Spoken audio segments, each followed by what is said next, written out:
teórica y más concretamente en temas de tecnologías cuánticas, información cuántica, computación cuántica.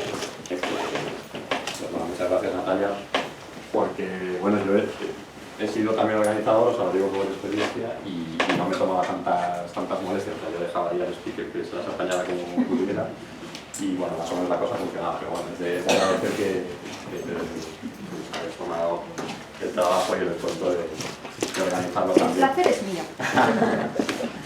Y bueno, muchas gracias a todos por venir, por supuesto. Vamos a hacer una charla que yo creo que tiene, digamos, una estructura o una idea detrás que es quizás relativamente inusual, o sea, no es así como se suele hacer la divulgación, creo yo. Entonces, voy a empezar, si me lo permiten, pues intentando explicar mi motivación para que la charla sea como va a ser y no de otra manera. La estructura y la idea que tiene detrás no es casual, sino que es el fruto de pues, mi experiencia como divulgador y es el fruto de las reflexiones que he venido haciendo estos años a partir de mi experiencia como divulgador. Entonces me van a permitir que empiece con esa pequeña o larga, vamos a ver, digresión que les puede parecer que se desvía del tema, pero que verán que no se desvía del tema, o al menos así es como lo veo yo, porque me parece importante explicar cuál es la motivación de lo que vamos a contar. Entonces, bueno, pues voy a empezar con esto. Oímos decir que estamos en la era de la posverdad, y entonces lo primero que voy a intentar hacer es aclarar qué queremos decir con esto, y para eso creo que lo mejor es irse a la definición canónica, que es la del diccionario de Oxford, que, como saben, pues bueno, en 2016 el diccionario de Oxford escogió post-truth como la palabra del año, ¿de acuerdo? Porque efectivamente pues, es cuando más se empezó a hablar de este tipo de conceptos. Lo primero que me gustaría aquí señalar es que es un adjetivo. Yo creo que es lo primero que tengan en cuenta, o sea, no es un nombre, ¿vale? Entonces cuando decimos, no, es que eso es una posverdad, como quien dice, es una mentira, ¿de acuerdo? No es ese el significado de la palabra, ¿vale? Es un adjetivo que se le pone, por tanto, detrás de un nombre, es un apellido, ¿no? O sea, uno puede decir política posverdad, política posverdadera, diríamos probablemente en castellano, periodismo posverdadero, ciencia posverdadera, si quieren, pero, insisto, es un adjetivo, es una característica, y se refiere a un clima determinado en el que, un clima, unas circunstancias en las que los hechos objetivos son menos importantes, como dice literalmente la definición, en dar forma a la opinión pública que las llamadas a la emoción o a las creencias personales. Entonces, no es que se digan mentiras, ¿de acuerdo? Mentiras se han dicho siempre, ¿vale? Ahora está de moda decir, no, pues verdad, eso es la mentira de toda la vida. No, ¿de acuerdo? O sea, los políticos siempre han mentido, algunos de ellos, muchos de ellos, casi todos, según no voy a entrar en... Los periodistas mienten, los científicos a veces mentimos, todo el mundo miente, ¿vale? Lo decía House, ¿no? En la serie esta, ¿vale? Todo el mundo miente. Pero no se trata de eso, la cuestión es que ahora nos hemos dado cuenta de que hay un clima en el que da igual que las cosas sean verdad o mentira.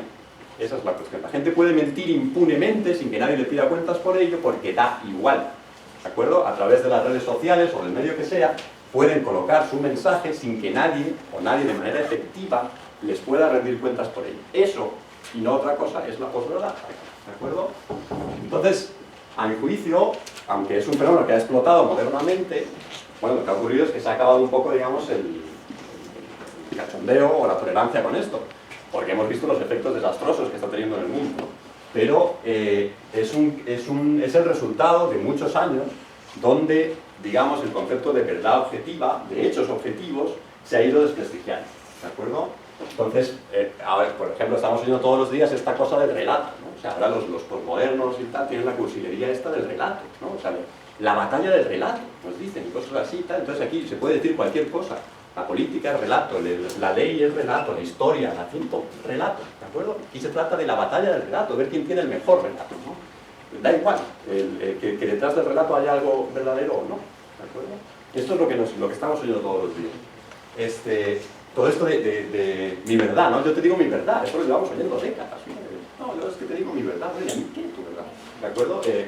Ya Machado había resuelto esto hace décadas, ¿no? Machado decía esto de aquí, ¿de acuerdo? En uno de sus proverbios y cantares maravillosos, este es todo el poema.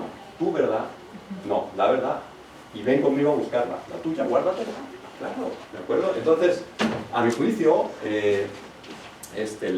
los científicos o la ciencia, lo sepamos o no, lo digamos de manera más clara o no, estamos aquí, ¿de acuerdo? Los científicos creemos que, aparte de mi verdad, la verdad de Natalia, la verdad de estos señores de aquí, hay otra cosa ahí, ¿no? Porque si no, ¿para qué hacemos ciencia? Es decir, ¿para qué me molesto en estudiar, en aprender, en investigar, si yo ya tengo mi verdad? No, claro, para eso no necesito aprender nada, ni desgastarme las coderas intentando aprender una cosa nueva, ¿de acuerdo? Si lo que importa es mi verdad, pues bueno, ¿para qué? ¿No? Entonces los científicos, más o menos, todos asumimos esto de aquí. Y mientras hablamos entre nosotros, pues pensamos que todo el mundo funciona igual, ¿no? Implícitamente. Pero si queremos hacer divulgación, claro, tenemos que transmitir nuestro mensaje a la sociedad. Y la sociedad cada vez más funciona de esta manera, ¿de acuerdo? Con el relato, con la cosa esta del relato. Entonces, claro, si hacemos divulgación de la manera, ¿cómo decir?, usual o convencional, que es decir, lo que las cosas son, lo que los científicos entendemos cómo son las cosas, bueno, pues tú vas aquí y esto pues es un relato, ¿de acuerdo? Hay otro montón de relatos, el de los chamanes, el de los curanderos, el de los curas, hay un montón de relatos. Entonces tú pones el relato ahí y ya está, pues otro relato más. Pues los científicos dicen esto, ¿de acuerdo? Pues ya está, ¿vale? Entonces, esto es cada vez más inefectivo y estéril, ¿de acuerdo? Porque la gente, pues muchísima gente no quiere escuchar esto. Y esto no llega a donde tiene que llegar. La gente vive encerrada en estas burbujas, en estas cámaras de eco digitales, donde lo que tú quieres es oír el eco de tu propia voz y oír el eco de las personas que piensan como tú y que te dan palmaditas en la espalda y que te dicen que tienes razón a todo. Estos son las redes sociales, ¿no? Esto es Twitter, esto es Facebook y no te cuento ya WhatsApp, ¿no? Entonces, tú metes este relato ahí y bueno, a la mayor parte de la gente le va a dar igual. Es imposible que penetre en las cámaras de eco, ¿de acuerdo? Solo penetra en las cámaras de eco de los que ya estamos dentro de la ciencia, ¿no? Entonces, bueno, pues ahí nos decimos las cosas, nos damos palmaditas unos a otros y muy bien. Bien, entonces, con mi experiencia como divulgador en los últimos años me he dado cuenta de que hacer divulgación de ciencia hoy es también, o es sobre todo, decir lo que las cosas no son, ¿de acuerdo? Es decir, no añadir otro relato al bazar de relatos que hay por ahí, sino dedicarse a decir, oye, pues mira, este relato es que no vale, ¿de acuerdo? Esto no, esto es mentira. Claro, la gente se toma esto fatal también, ¿no? Pero claro, pues bueno, yo he entendido que esto es lo que hay que hacer, ¿de acuerdo? Y que pues los divulgadores, de alguna manera, tenemos que empezar a entender estas cosas. Al menos es mi visión personal y por eso, digamos, la charla va a tener la estructura que va a tener. O sea, yo no voy a poner énfasis en explicar qué es exactamente la física cuántica en el sentido usual, en detenerme en los detalles técnicos de las características que tiene, sino que el énfasis va a ser en las características que no tiene, ¿vale? Y las otras las menciono, digamos, de pasada. Bueno, también ha habido charlas que seguro que han sido muy buenas en la Semana de la Ciencia, donde pues se ha explicado lo que se ha puesto el énfasis en lo que la física cuántica es. Entonces, ¿en qué afecta todas estas cuestiones de la posverdad cuando entramos en la física cuántica? Pues fíjense, o sea, todas estas cosas, y podría haber puesto miles, ¿vale? Son cosas reales, las he sacado y las he intentado sacar de sitios serios. O sea, si uno amplía la órbita de búsqueda y entra ya en las cosas que circulan por WhatsApp y cosas así, pues esto podría ser una cosa ya horrorosa, ¿no? Estos son periódicos que intentan ser serios, sitios que deberían, por lo que dicen, ser serios, ¿de acuerdo? Entonces vemos, por ejemplo, aquí coaching cuántico, una cosa alucinante. Esta es la razón por la que este chico iba a ganar el máster de Augusta, que luego creo que no lo ganó tampoco, ¿no? Pero no estoy seguro, puede ser que sí lo ganara. Entonces ya sería extraño que hubiera ganado el tiro por el coaching, es que además por el coaching cuántico, es una cosa increíble, o sea, una cosa, bueno, es un concepto completamente delirante, ¿de acuerdo?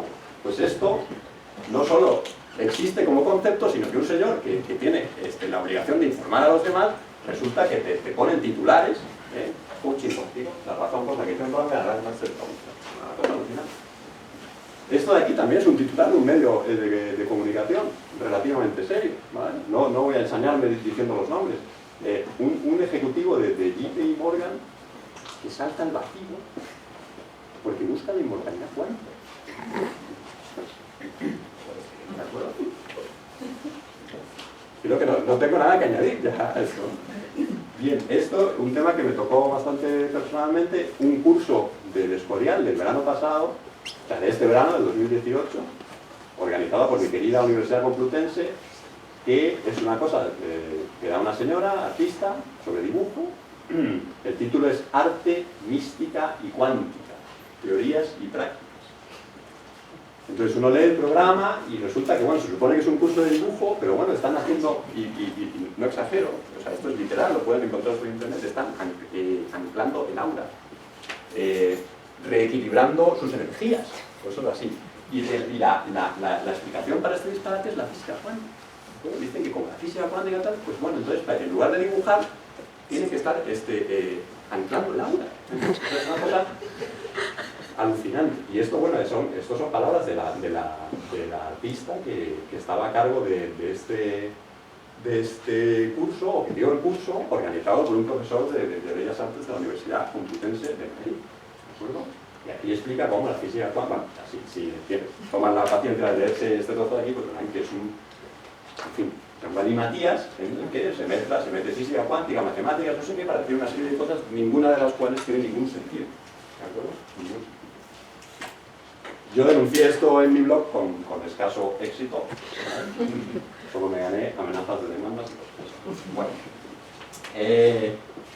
Y esto de aquí, un centro que dice ser médico, ¿de acuerdo? Quantum Medical Lleida, ¿vale? Esto existe, ¿de acuerdo? Y, bueno, unos señores que dicen, una señora en este caso también dice ser doctora y pues hace cosas, no sé si se ve bien desde allí, pero bueno, están diciendo todo es quantum, ¿de acuerdo? O sea, hace quantum medicina cuántica, además con Q, ¿vale? Que siempre queda mejor. Luego hace quantum SEO, quantum analyzer, quantum no sé, o sea, todo quantum medical, y lo veo, ¿de acuerdo? O sea, todo lo que hace esta señora es quantum. Es una cosa fascinante, pero claro, llama al sitio quantum medical, naturalmente. Bien, todo esto es mentira, todo es mentira. No hay nada detrás de esto, nada, cero, ¿vale?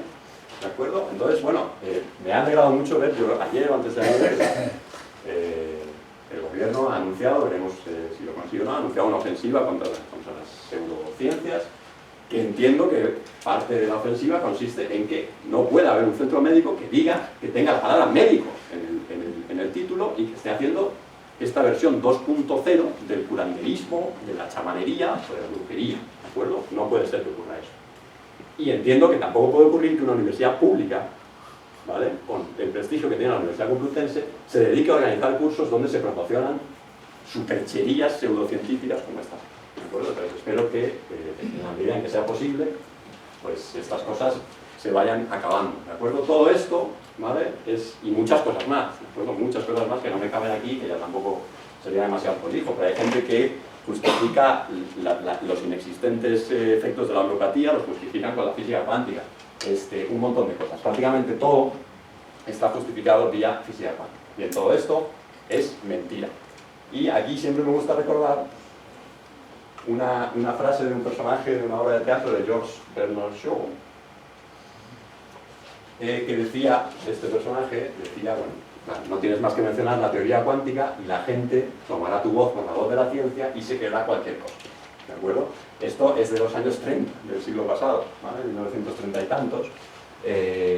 Y efectivamente, bueno, las cosas que son injustificables, porque son, bueno, en el mejor de los casos paridas y en el peor estafas, bueno, pues siempre puedes probar a ponerle el apellido cuántico, ¿no?, aromaterapia cuántica, homeopatía cuántica y tal, a ver si puede, ¿vale? Y desafortunadamente puede. Pero esto es lo que voy a intentar transmitir hoy. Voy a intentar convencerles de que no pueda, ¿vale? Entonces, voy a empezar con... ¿Vale? Esto es muy importante. Yo, de hecho, en el resumen que mandé a la Comunidad de Madrid, había una línea al final que decía que no se iban a admitir preguntas sobre gatos. He visto online que lo han quitado, no sé si es que ha parecido poco serio y tal, no está, ¿de acuerdo? Pero era la última línea, era la línea más importante de todas. No voy a admitir preguntas sobre gatos. Si alguien me hace una pregunta sobre el gato de Schrödinger, inmediatamente se abre una trampilla. Hemos instalado, Natalia estaba instalando antes las trampillas, se abre una trampilla y ustedes son conducidos al centro del universo o a cualquier sitio, pero fuera de aquí, ¿de acuerdo? No voy a admitir preguntas sobre el gato de Schrödinger. ¿Por qué?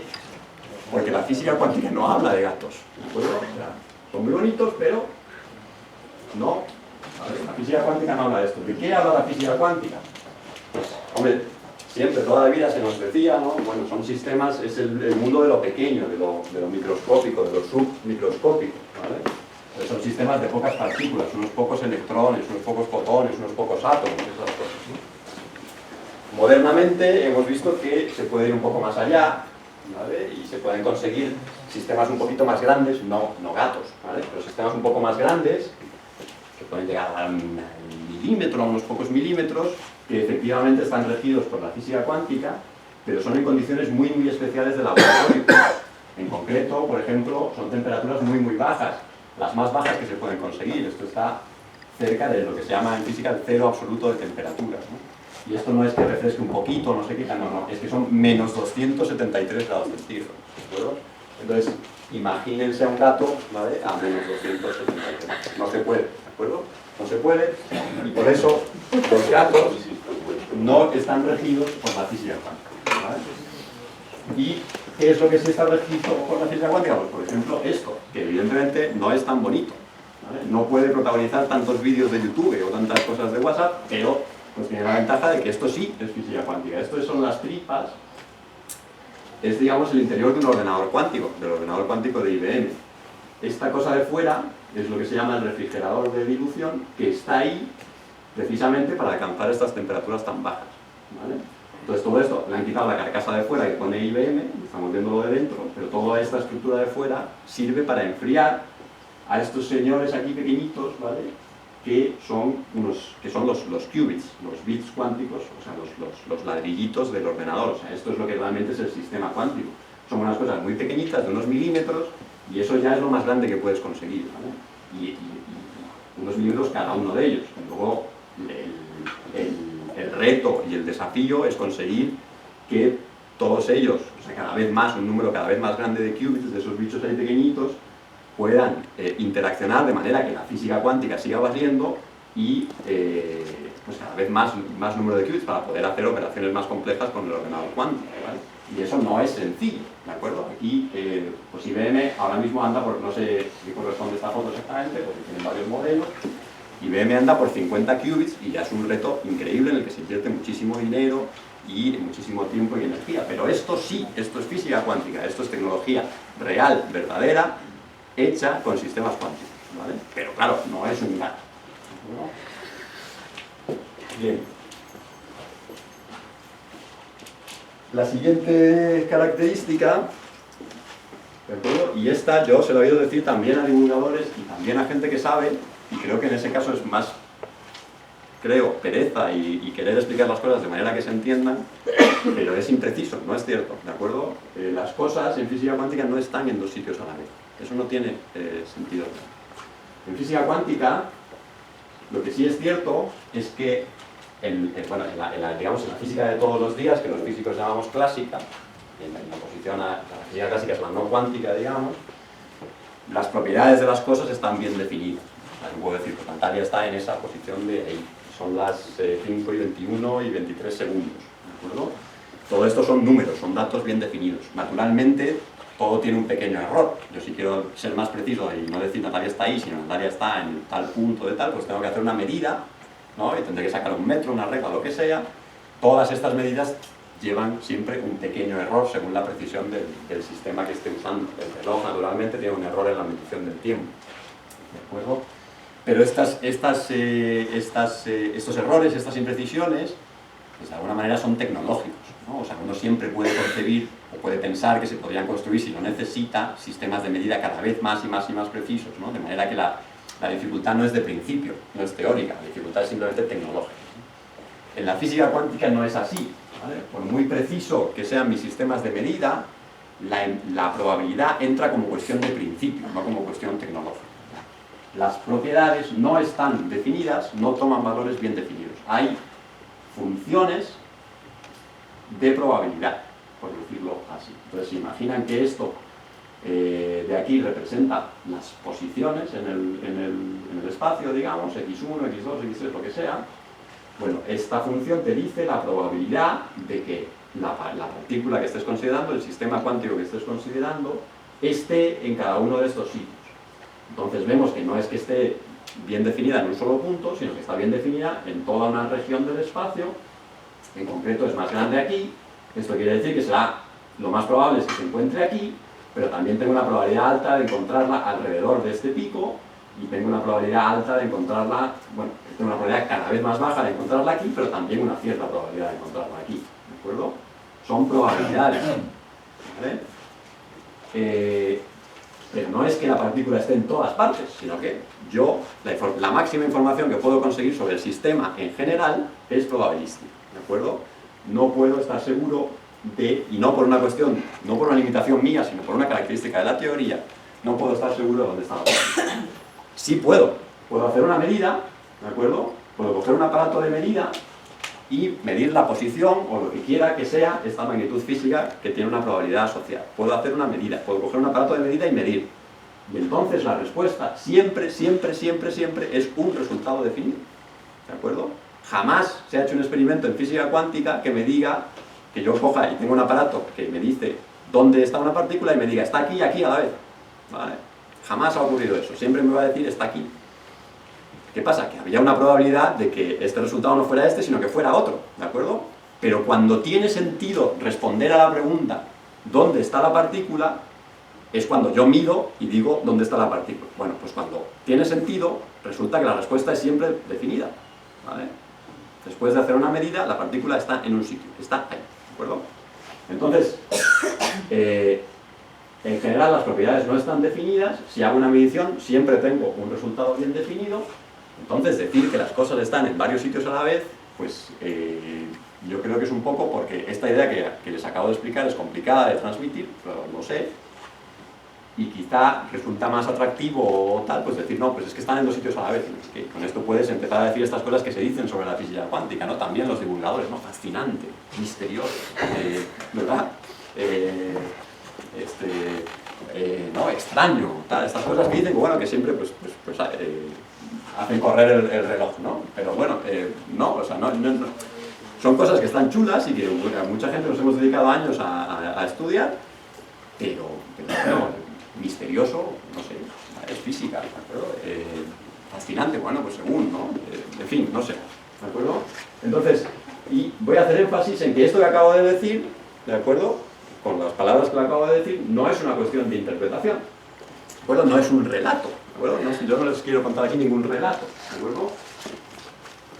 Los experimentos que se basan en lo que se llama violaciones de las desigualdades de Bell me dicen que si a mí esto no me gusta y me siento más cómodo con una teoría en la que los resultados, en el que las propiedades de las partículas y de los sistemas que quiero describir siempre están bien definidas, también antes de la medida, independientemente de la medida, si yo quiero hacer eso y quiero explicar los resultados que se obtienen en los experimentos, los experimentos basados en desigualdades de Bell me dicen que no puedo, ¿de acuerdo?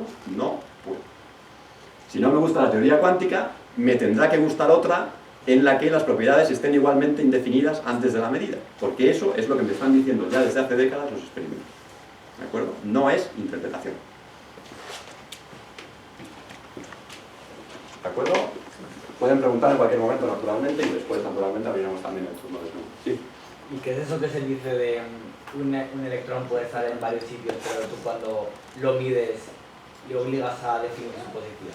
Bien, eso es una manera en la que a la gente lo explica a veces, y es la manera que yo estoy intentando decir que no es correcta. ¿De acuerdo? En el mejor de los casos es imprecisa. La física que hay detrás es la que acabo de explicar. Una función de onda que me da unas probabilidades, cuando hago una medida me da un resultado. ¿De acuerdo? Se ha puesto muchas veces con esas palabras que usted acaba de decir. ¿De acuerdo? Pero en el mejor de los casos es una sobresimplificación de lo que en realidad me dicen los experimentos. ¿De acuerdo? Los experimentos me dicen que no es que las partículas estén en dos sitios a la vez, es que no están bien definidas. ¿De acuerdo? Hasta que yo hago una medida, en general, en los estados en los que suelen estar los sistemas en física cuántica, las propiedades, la posición, la energía, las propiedades del sistema regidas por la física cuántica, no están bien definidas, tienen una cierta distribución de probabilidad.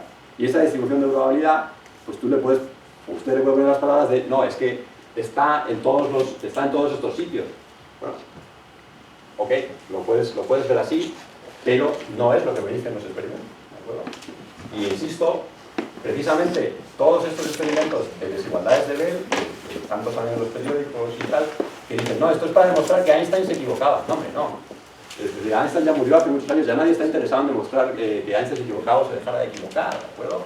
Einstein efectivamente no le gustaba mucho la teoría cuántica, pero murió hace muchísimos años antes de que se hicieran todos estos experimentos. Entonces, ¿quién sabe lo que pensaría ahora? ¿Vale? Además sería irrelevante lo que pensara, ¿de acuerdo? Porque esto no se trata de pensar, de tener opiniones o creencias, no se trata de eso. Entonces, decía...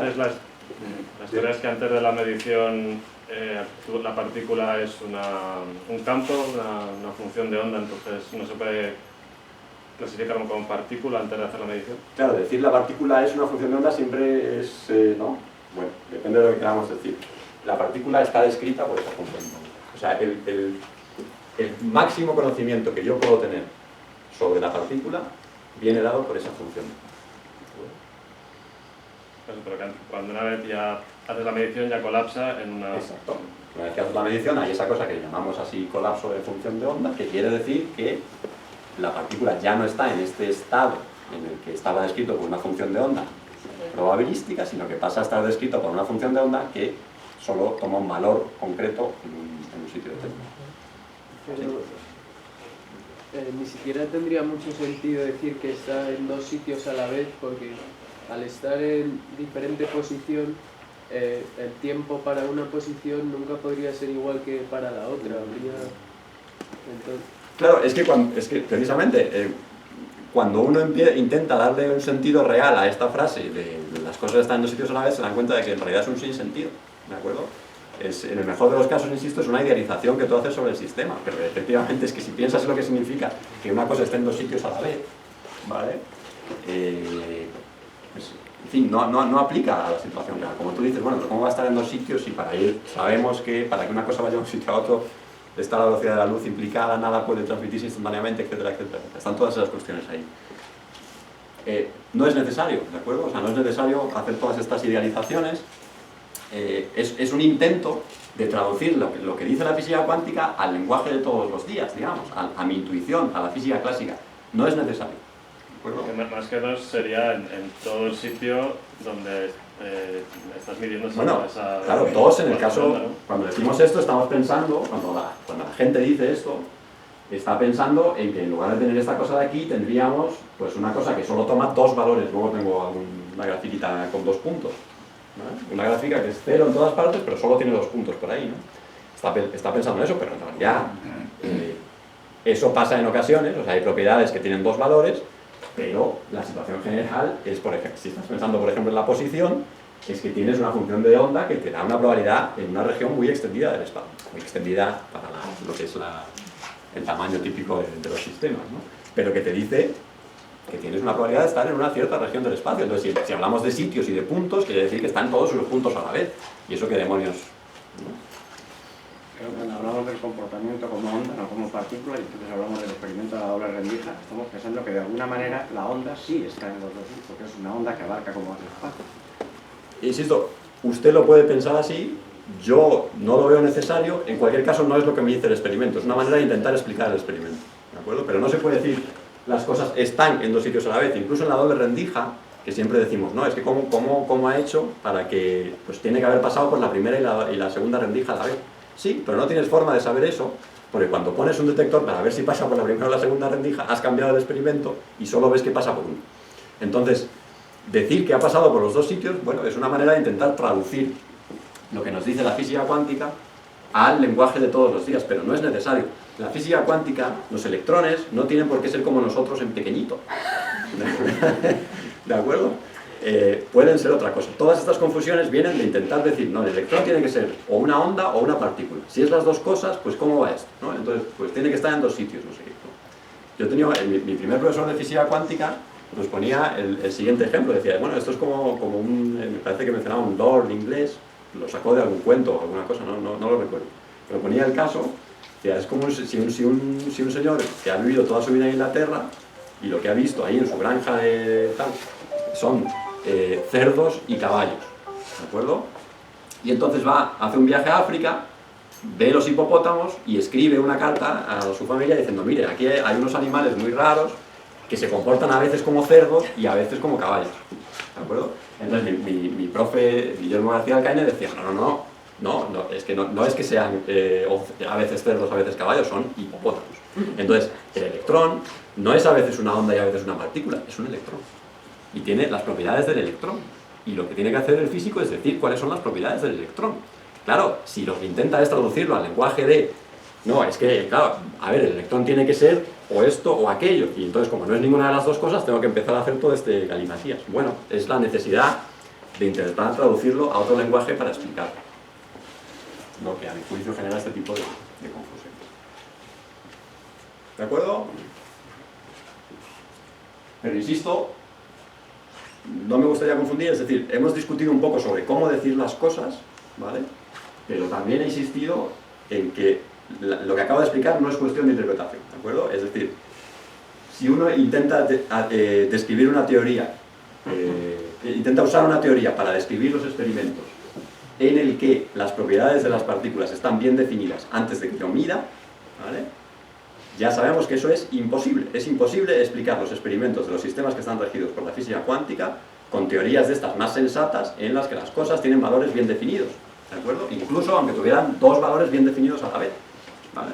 Es imposible porque en física cuántica y por tanto en la naturaleza, las cosas, los experimentos nos dicen que no funcionan así, en esa escala en la que la física cuántica es válida, ¿de acuerdo? Muy bien. Otro ejemplo, bueno, esto lo he sacado también de un vídeo de YouTube, donde está, en este caso he mencionado y mencionaré más casos de estafas y de mentirosos compulsivos y tal. Entiendo que no es el caso de esta mujer, simplemente esto es una de estas charlas que tanto se llevan ahora de estilo TED, ¿no? Donde sale una gente con fondo negro, como dice mi amigo Diego Porras, que el otro día daba una charla aquí, o sea, una persona que cuenta una batallita. Entonces, en este caso, nos está hablando, me parece que del amor, el amor cuántico, no sé qué. Bueno. Y entonces, pues aplica un poco la doctrina esta de George Bernard Shaw, ¿no? Dice, bueno, pues tengo que contar una cosa del amor, pues a ver si cuela con la mecánica cuántica, ¿vale? Y aquí lo que nos está diciendo es, bueno, la mecánica cuántica nos dice que la vida es, fijaos cómo pone aquí las tres características, ¿no? Que va a decir, la vida es, no es clara, unclear, incierta y impredecible, ¿vale? Esta mujer nos está diciendo que la mecánica cuántica dice eso. Pues no. Bueno, yo lo siento, pero no. En la mecánica cuántica hay probabilidades, como acabamos de ver, las probabilidades juegan un papel, pero también tenemos una ecuación, que es la ecuación de Schrödinger, que es el equivalente a las, digamos, el equivalente a lo que en física clásica son las ecuaciones que manejamos para describir los sistemas, a las leyes de Newton, digamos, ¿no? Fuerza igual a masa por aceleración. Y eso me permite decir, pues si la partícula está aquí, en este instante, y tiene tal velocidad, pues yo con estas ecuaciones puedo decirte dónde va a estar dentro de un rato, ¿no? Y puedo decir qué velocidad va a tener dentro de un rato. A eso llamamos predecir, ¿no? O sea, eso es una teoría física que es predictiva, predecible, si quieres, ¿no?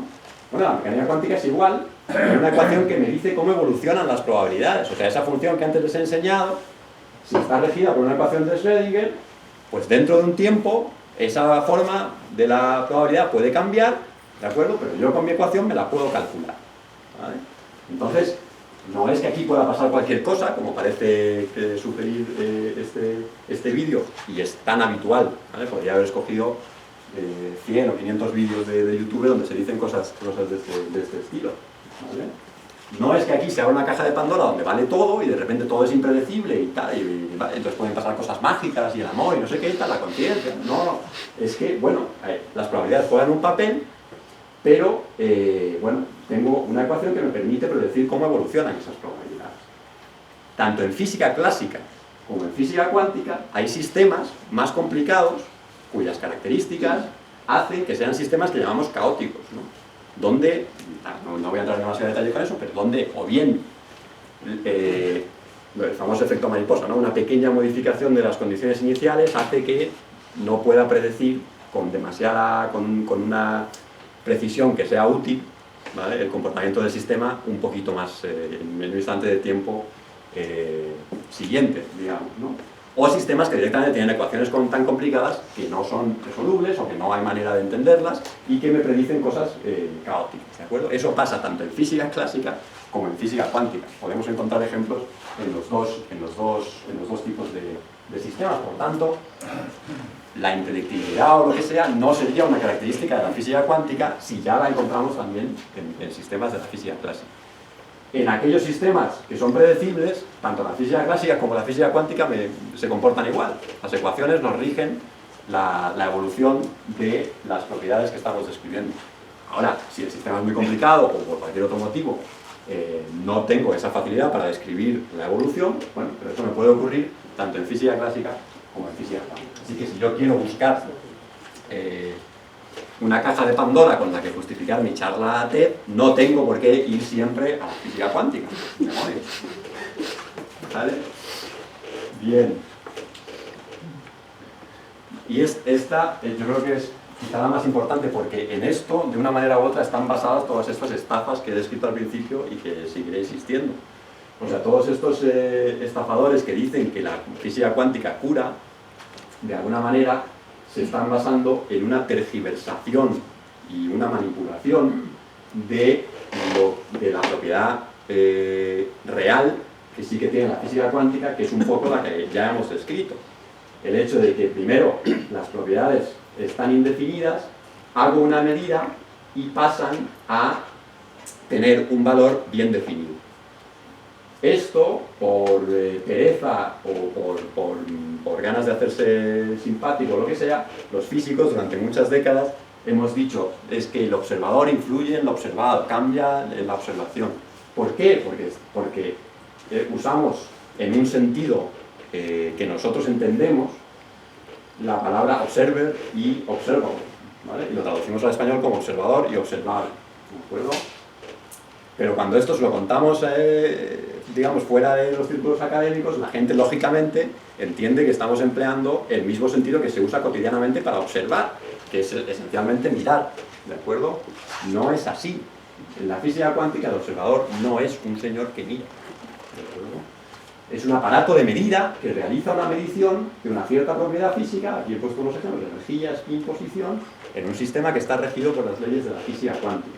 Es un aparato de medida realizando una medida, no un señor que está ahí y mira, ¿de acuerdo? Entonces, observar no modifica en absoluto la realidad, ustedes ya, pero es que lo pueden comprobar ustedes de manera muy sencilla, ¿de acuerdo? Por más que miren intensamente mi charla, no me voy a hacer más guapo ni más simpático, ¿de acuerdo? Porque les voy a seguir dando la chapa como hasta ahora, ¿vale? No se trata de observar, pero esta es la estafa que hace tanta gente. Dice, no, es que usted lo que tiene que hacer es ser consciente de lo que le pasa, porque ya la física cuántica dice que si uno observa y tal, y entonces usted si tiene un cáncer pues se cura, ¿no?, siendo consciente y mirando y tal. No, es mentira, ¿de acuerdo? Es mentira, es evidente que es mentira, y mencionar la física cuántica cuando no toca no lo hace más verdad, ¿de acuerdo? No hay nada en la física cuántica que justifique semejante disparate, ¿de acuerdo? Señores, no se van a curar de ninguna enfermedad siendo conscientes de ella, ¿de acuerdo?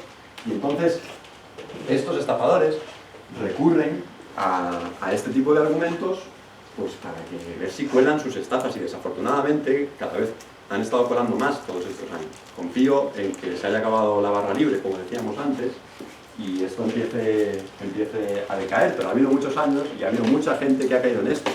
Y esto, yo creo que durante años hemos pensado que, bueno, va, cada uno aquí, pues lo que se decía, ¿no?, el relato, no sé qué, tal, bueno, cada uno que diga lo que sea. O sea, todos sabemos que esto es mentira, pero bueno, que lo digan, ¿de acuerdo? Que lo digan, porque total, pues bueno, ¿qué mal puede hacer, no? Pues que lo digan y ya está. Bueno, sabemos ya que esto no es así, es muy grave, ¿de acuerdo? Hay gente que, estafada por estos curanderos 2.0, ¿de acuerdo?, abandona o retrasa el tratamiento convencional, el que sí debería tomar, el que sí le podría curar, lo retrasa o incluso no lo toma en absoluto, y hay gente que ha muerto basada en este discurso absolutamente falso e inspirado torticeramente y falsamente en la física. dime. Creo que es la tercera desigualdad de Bell, que lo que dice es que si tú, un electrón, mientras no lo estás observando, que tú no puedes afirmar que existe. Entonces, no puedes afirmar que se ha desplazado ni nada, entonces, pero una vez que lo has observado, entonces ya puedes afirmar que sí que existe. Entonces... Bueno, vamos a ver, estamos con lo mismo de antes. Las desigualdades de Bell no pueden afirmar eso. Es decir, las desigualdades de Bell son relaciones matemáticas, que te están diciendo que resultados de medidas realizadas por aparatos de medida toman un valor determinado o dejan de tomar, ¿no? Y entonces me dicen que lo que te predice la teoría cuántica es que tienen que tomar valores por encima de una determinada cota, mientras que otras teorías basadas en propiedades matemáticas donde las cosas están bien definidas van a tomar valores por debajo de esa cantidad. Entonces ninguna de las desigualdades de Bell, por otro lado yo no recuerdo que haya nada como la tercera desigualdad de Bell, pero bueno, lo podríamos discutir. Es decir, hay muchos tipos de desigualdades de Bell y hay distintas formas de... pero bueno, no quiero entrar. Las desigualdades de Bell no me pueden decir esto que usted me acaba de decir, sino que es una fórmula matemática. Cómo yo quiera interpretar eso, pues es otra cuestión.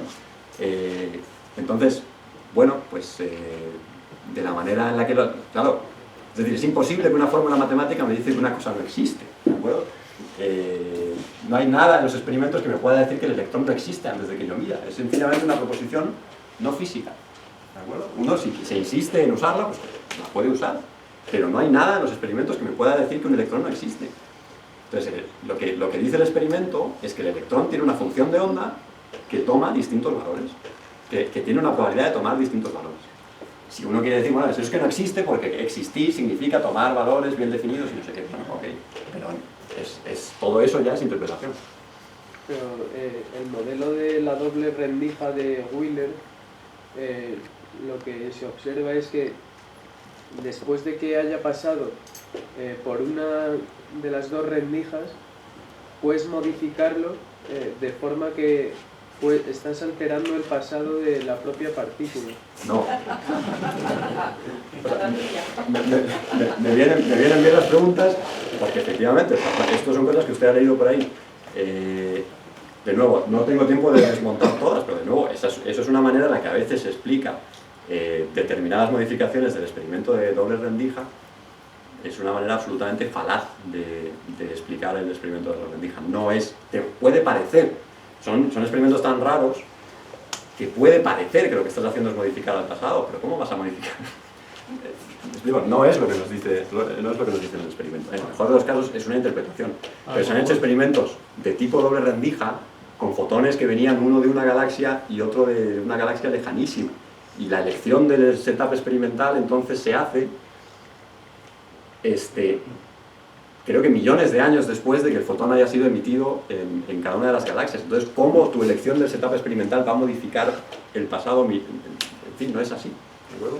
No funciona así. Sería demasiado extenso que fuéramos a la explicación de ese experimento, pero ese experimento se puede explicar y se explica, y como se explica en física es de manera que no hay que invocar en absoluto la modificación del pasado. Otra cosa es que a veces digamos, pues esto parece como sí, y por eso son tan chulos esos experimentos, porque parece como sí, pero no es. ¿De acuerdo?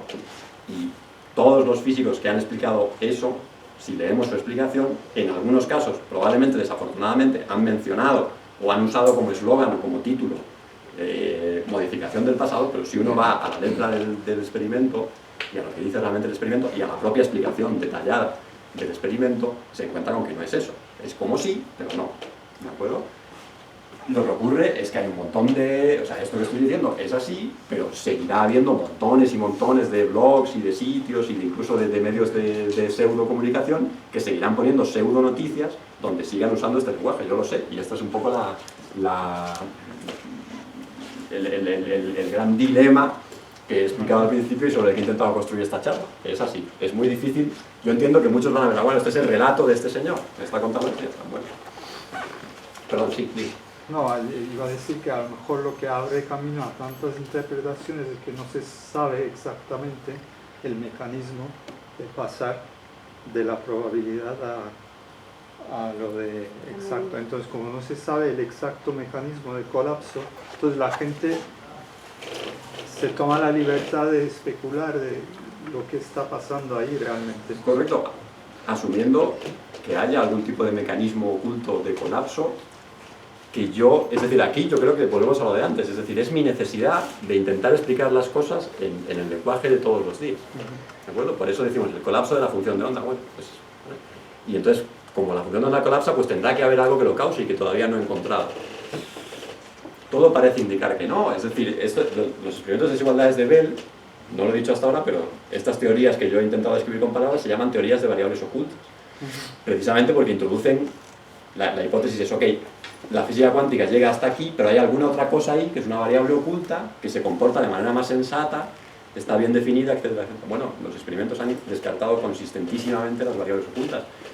Y entonces, efectivamente, ¿podrá encontrarse algo en el futuro, un mecanismo que cause el colapso de la función de onda? Si los experimentos lo acaban diciendo, lo veremos. Pero mientras no lo hay, pues todo lo que nos dicen los experimentos, pues es lo que dicen.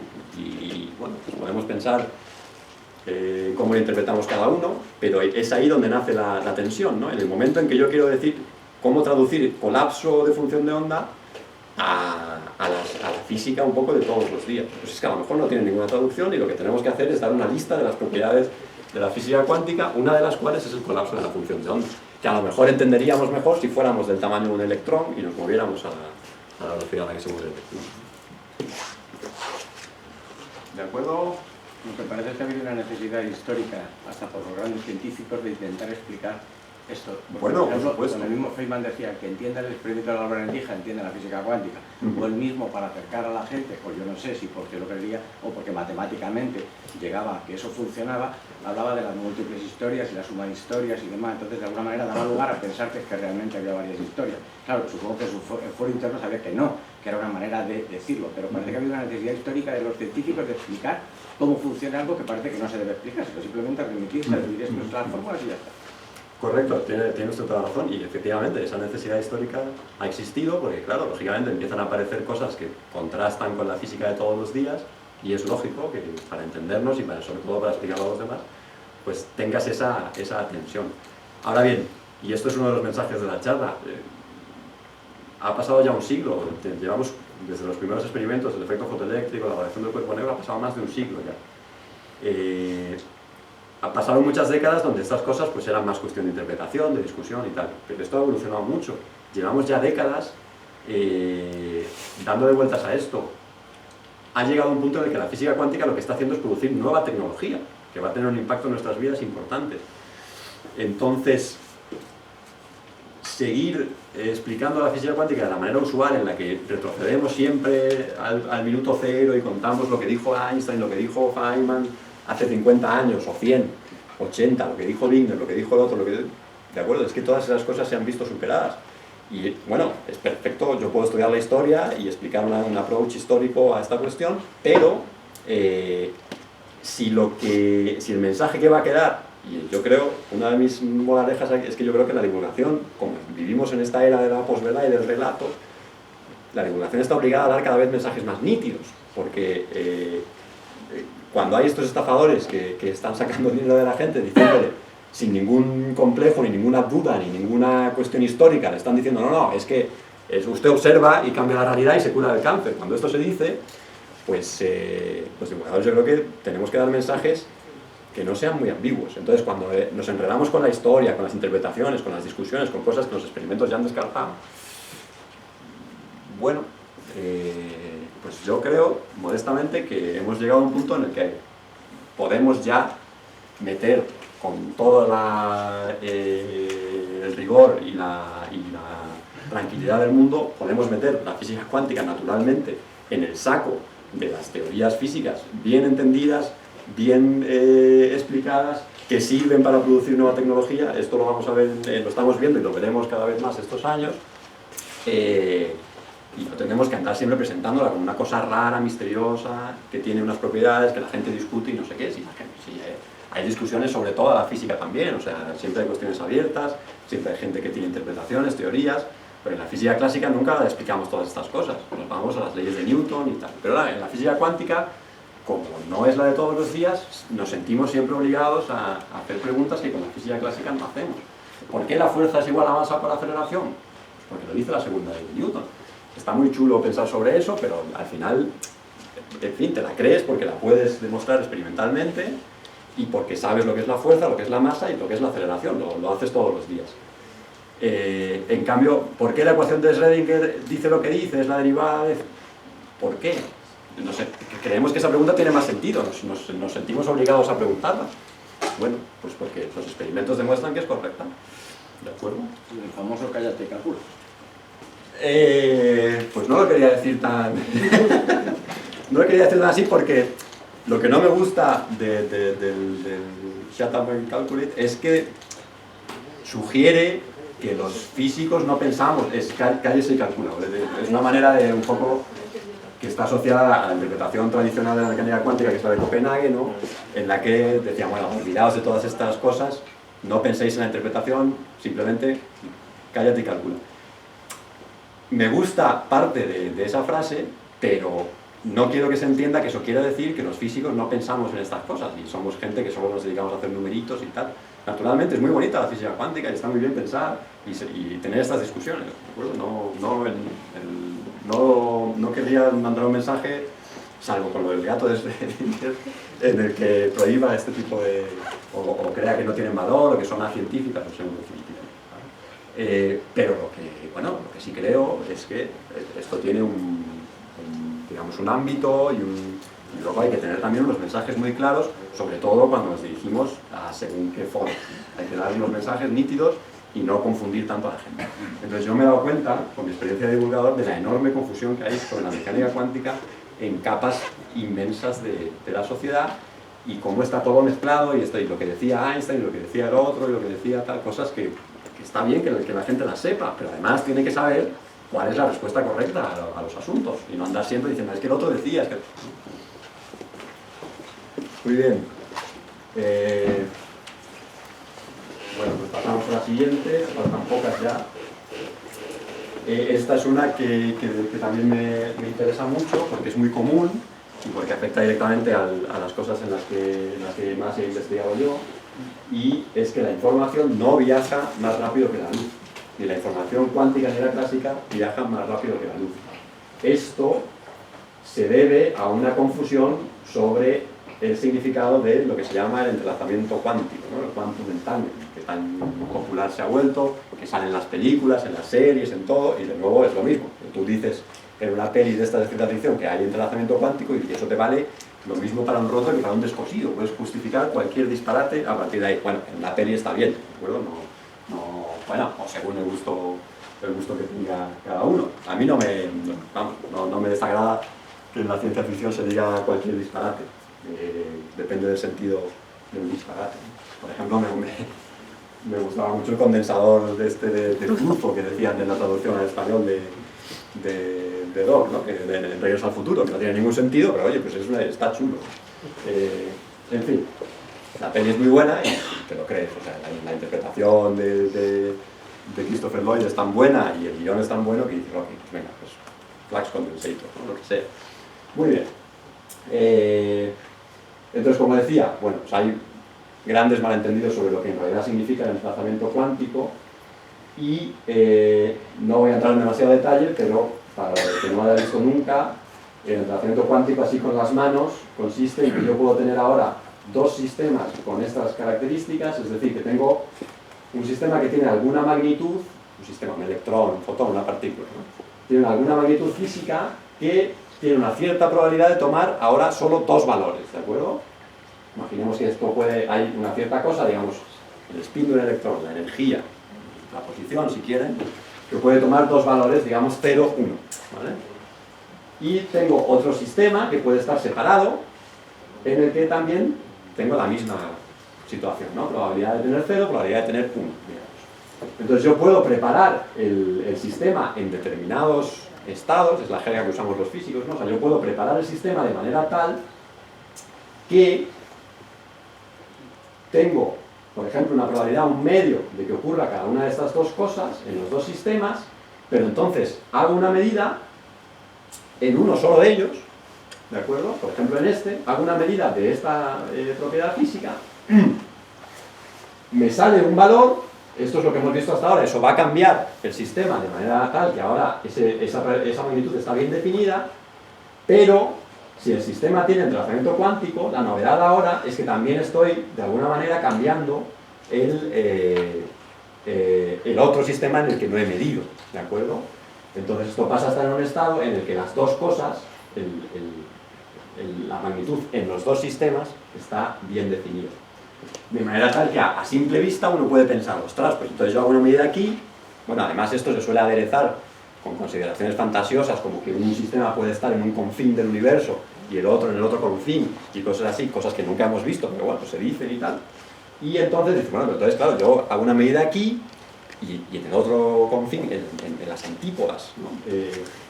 Cambia el valor entonces, ¿qué está pasando aquí? ¿No? Estoy transmitiendo información desde aquí hasta aquí, pero como de manera instantánea, entonces eso va más rápido que la luz, etc., ¿no? Bueno, la realidad es que cuando esto se analiza en profundidad, se ve que estas correlaciones entre medidas, que llamamos entrelazamiento cuántico, no son suficientes para transmitir información, ¿de acuerdo? Entonces, ¿por qué? Pues por ejemplo, porque yo necesito, es decir, si yo no tengo ninguna información sobre lo que le pasa al otro sistema, yo simplemente hago una medida y tengo una cierta probabilidad de que me salga este valor, me sale ese valor, bueno, ¿y qué? ¿De acuerdo? Para que yo tenga información, para que yo pueda transmitir información entre las partes, tengo que tener toda la información que yo les he dicho a ustedes. Es decir, el sistema se ha preparado en un estado tal que tiene estas correlaciones y por tanto cuando yo mida va a ocurrir esto. Pero para que las dos partes tengan esa información han tenido que hablar entre ellas, ¿de acuerdo? No hay manera de hacerlo si no, ¿vale? Y para que hablen entre ellas y le digan, pues hemos preparado este estado y yo ahora, de acuerdo, me voy a ir a las antípodas, ¿vale? Pero ojo, me voy a las antípodas, pero que sepas que no voy a tocar, ¿vale? No voy a hacer ninguna medida, que eso cambiaría el estado. Y me voy a estar metido en uno de esos refrigeradores que he enseñado antes para que el estado no cambie. Entonces se va a mantener siempre así, que sepas que voy a hacer eso, ¿vale? Y el estado es este, y te lo digo aquí, apúntalo en un papel, ¿no? Entonces si hago eso, entonces sí, entonces mido, y como sé todo eso, ya sé cuál es el estado de la otra partícula en las antípodas, ¿de acuerdo? De manera que puedo usar eso. Se ha transmitido información, pero la información en realidad se ha transmitido cuando hemos hablado las dos partes. Porque si no hablamos las dos partes, no hay manera de que haya transmisión de información en este sistema. Pero si tenemos que hablar las dos partes, ¿vale? Por muy maravilloso que sea mi teléfono, ¿vale? Siempre la transmisión de información va a ocurrir a las velocidades que ocurren en la física de todos los días, que son, en la física clásica, que son siempre inferiores, por supuesto, a la velocidad de la luz. Por tanto, digan lo que les digan, y esto sé que algunos lo habrán visto por ahí, de verdad, pero es mentira.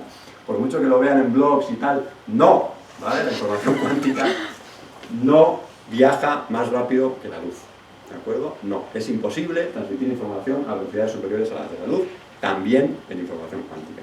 Y este es además mi campo de investigación y me he dedicado en concreto a analizar la relación entre causalidad y entrelazamiento cuántico, ¿de acuerdo?